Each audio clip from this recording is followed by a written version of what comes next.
தமிழகத்தின் செயலாளர், சட்டம் மற்றும் சிறைத்துறை அமைச்சர், மாண்புமிகு முதலமைச்சர் அவர் காட்டுகிறது.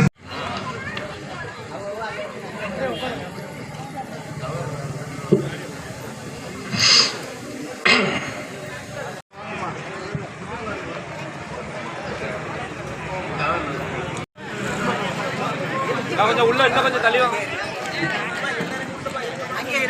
ஓகேண்ணே, ஓகே ஓகே.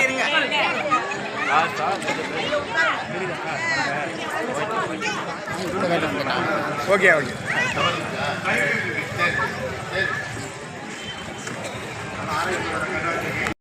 எந்த காலத்திலும் இல்லாத அளவுக்கு சாலை வசதி செய்து தரப்பட்டிருக்கின்றது, குடிநீர் வசதி செய்து தரப்பட்டிருக்கின்றது, வீட்டுக்கு வீடு தண்ணீர் வருவதற்கான வசதி செய்து தரப்பட்டிருக்கின்றது. அதுபோல பல திட்டங்கள் இன்றைக்கு கலை அறிவியல் கல்லூரி கொண்டு வரப்பட்டிருக்கிறது. எல்லா திட்டங்களும் கொண்டு வந்திருக்கிற ஒரு தொகுதியாக நம்முடைய திருவையூர் தொகுதியை ஆக்கி இருக்கின்றோம். அது உங்களுடைய நலனுக்காக, உங்களுடைய வளர்ச்சிக்காக, அது என்றைக்கும் எங்கள் நினைவிலே வைத்துக் கொள்ளுங்கள் என சொல்லி வாய்ப்புக்கு நன்றி கூறி விடைபெற்றுக் கொள்கின்றேன். நன்றி, வணக்கம்.